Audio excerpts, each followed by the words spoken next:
Making my way downtown, walking fast, faces pass, and I'm nowhere near home. Which map should I use? I'm Jules Wong with Pocket Now, and this is a quick comparison of Apple Maps versus Google Maps. Here are the basics. Google Maps is available on both Android and iOS platforms, while Apple Maps is just on iOS. Google collects a lot of their own map data, while Apple doesn't really, but they both share business listings and satellite imaging from plenty of the same sources, including TomTom and Axicom. Google collects transit information too, Apple doesn't. So let's see how all of this gets mixed together when I head out for Independence Day celebrations here. When opening up Google Maps on Android, you're defaulted to Standard View with labeled Point of Interest badges. We'll open up Satellite View for control purposes. Apple Maps defaults to Satellite View, but with no POI badges. No problem, we'll just switch it to Hybrid mode. Here though, there's no text annotation to the badges. Tilted View brings to life the 3D modeling on Apple Maps, which has been there since its start. In a densely built-up place like Boston, though, I can't help but feel that there's a lot of view obstruction going on here. You can't turn this feature off because the whole GUI is based off of the 3D architecture, including the top-down view. Now, from my office here, I have to get to a certain intersection to enter the Bannistered Festivities area. I do have the option of taking a quick trolley ride to get partway there. Google Maps is able to give me transit directions, while Apple Maps directs me to use Google Maps. I decided to take a nice walk over, just to set these two on equal ground.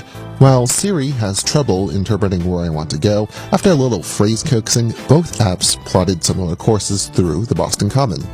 I also wanted to get a quick bite on the way over. Looking for restaurants nearby Clarendon Street, Google results were more concentrated to my target area, while Apple provided some disparate destinations. Well, let's just take the Flower Bakery as an example here for the info cards. Tapping on the pin on Apple brings up a text box with a business name, some Yelp info, and a navigation option, which is for driving by default. Much of the same pops up on Google Maps, along with price range info and even a Zagat mark. The navigation option here can be set to walking, driving, biking, or transit, and left as a preset. Pulling up the info summaries, we have basic contact info, though Google allows you to save the business for quick in-app access later. Apple only has the option for you to save the place as a contact. While Google gives a short description of what the place offers and just the hours, Apple Maps offers more of an index card for restaurants, hours, price range, delivery options, category, whether reservations are allowed, and if the place is kid-friendly or not. Further down on both Maps clients, there is a picture splatter to look at. On Google, you can go into their exclusive Street View mode for locational context. Reviews-wise, while both clients source Yelp for data, Google slices down the reviews by ratings and allows you to add one yourself from within the Maps app. At bottom, Apple Maps suggests apps for you to use while there, and the Zagat summary appears on Google Maps. In fact, the bottom part of the info card for Google can hold some pertinent info for different venues. Now, I have to give Apple due credit here because for the lack of extensibility it offers on how to interact with its data, when I went to Boloco, a burrito place, the operating hours information was correct, as opposed to Google, which thought the headquarters location was just an office and not a restaurant. Even with that, though, I still prefer Google Maps to Apple. It's not frilly, it provides more glanceable information, and when you're reporting a missing location, Google Maps does not refer to it as a problem. Just a small thing, but the connotation does make a difference and adds to the perceived and actual user-friendliness.